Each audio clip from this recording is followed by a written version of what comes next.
for using Tesla's ideas and Faraday's ideas that actually provide power to charge up your cell phone remotely, so you'll be walking around and they'll just stay charged. But it also provides the underlying power for RFID. And it's really about personal privacy and integrity. And this is where I think, again, we go way too far.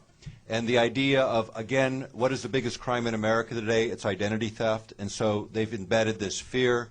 It was Applied Digital Systems that just announced their sale of stock in what is it, Verichip?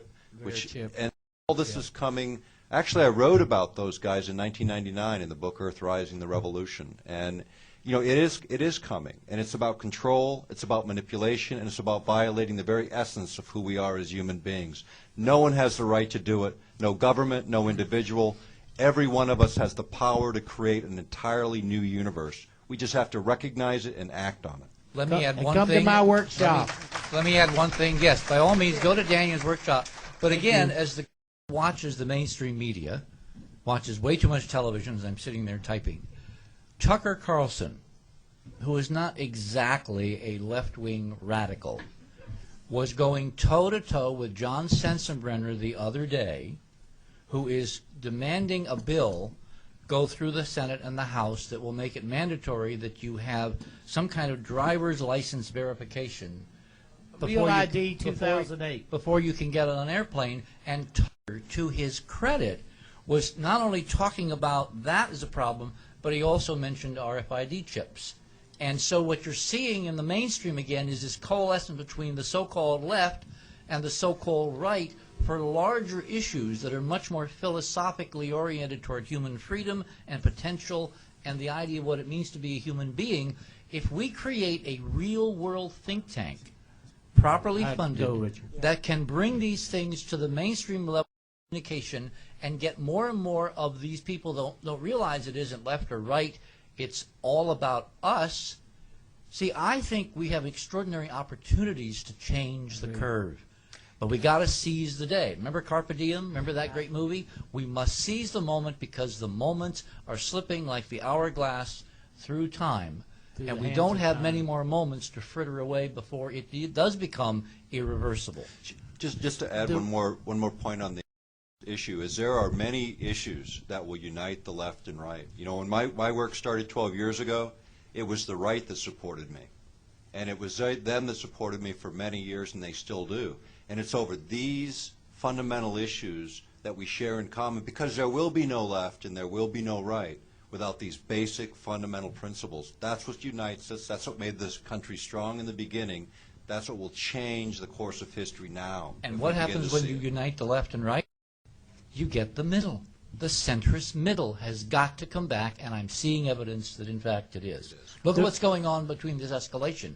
You've got Republicans, you've got Democrats, and they're deciding now to put riders on every single bill that Bush has to sign because they're determined something has to change. He'll do a signing statement.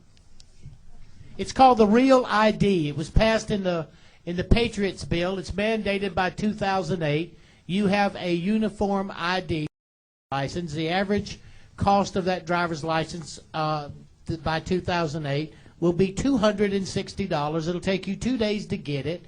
You cannot go into a federal building. You cannot drive an automobile. You cannot get on an airplane without it. The bill's already in place. They've been initiating it.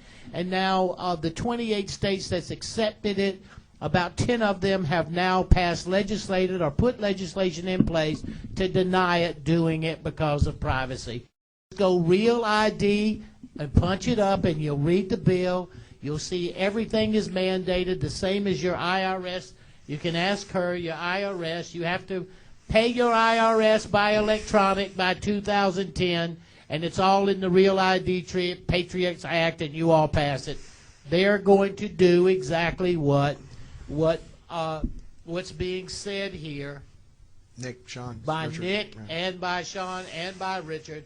And I'm sorry we didn't get astrologically to put it into focus here, but, you know, this stuff is happening.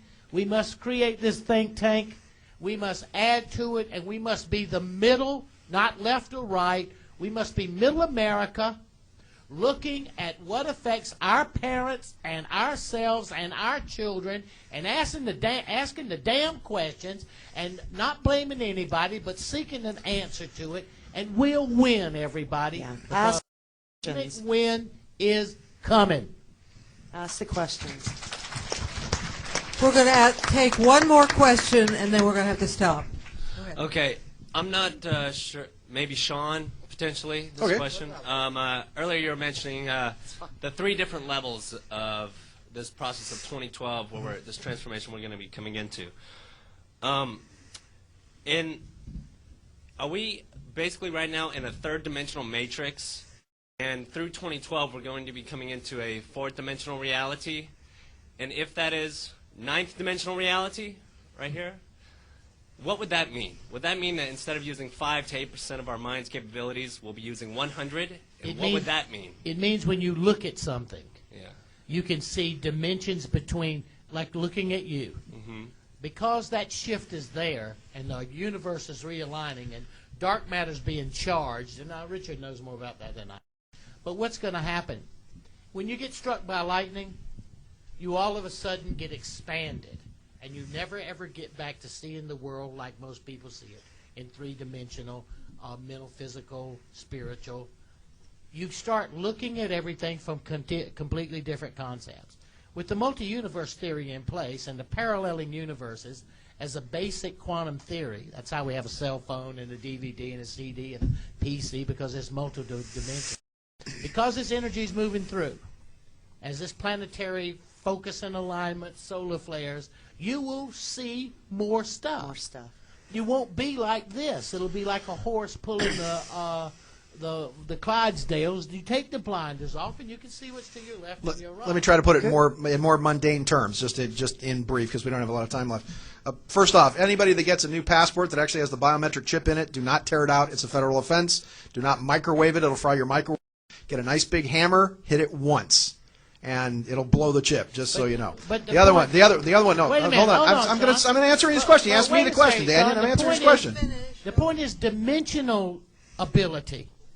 All of the stuff to control you. I'm talking about dimensional ability to see. We'll all be able to communicate with our relatives. We'll all see interterrestrial lives, beings. We'll see the life form of a plant, and we'll start ourselves. If you don't keep yourself afraid and frightened, you will see plants, animals, kingdoms, these things completely different. If you stay fear-based, they will do what Richard said and what Sean's saying. They will control you, and you'll be so frightened that you won't relax enough and breathe enough to see the potential of what your vision is going to be as it expands. So maybe the sun, showing the demons is just that. The sun is a great ruler, and the demons are the illusion of all this fear-based consciousness of, nanochips and American scientific control. Step out of the box. You'll enjoy it. And on that note, I didn't answer the question. Hold on. Okay, And Nick wanted to say Sean, something go first, for and then I'll answer it, and I'll wrap this up in 45 seconds. Nick, go. I just want to bounce off of what Daniel's saying. Maybe that bolt of lightning is about to strike off. Agreed. Die from it or open our eyes to it. Maybe that's 2000. Do we use our powers for good or evil? Height, here it is. Height, width, breadth are the dimensions we know of as the 3 dimensions in which we move. The 4th dimension is a dimension of time. What's happening is our feeling of time is changing simply because we've increased telecommunications throughout the planet. It's what Pierre Lehardin called the noosphere. We've created an artificial telepathy through cell phones, through the internet, through computers, which is in fact kindergarten for the global telepathy that's coming. So those are your 4 dimensions of height, width, breadth. Time is completely different now because now we have a global consciousness where time, how many people, I woke up in 2007 going, oh my God, it's 2007. Where did the 90s go? The 90s just blew, but I still wish it was the 80s. But how many people in here just think, 7 years? Can it really be 7 years? Because time is compressing, and it's compressing because there's so much more to take up your attention and your energy, and we're literally going an 8-hour sleep cycle to a 24-hour cycle where we have a global consciousness. The 5th dimension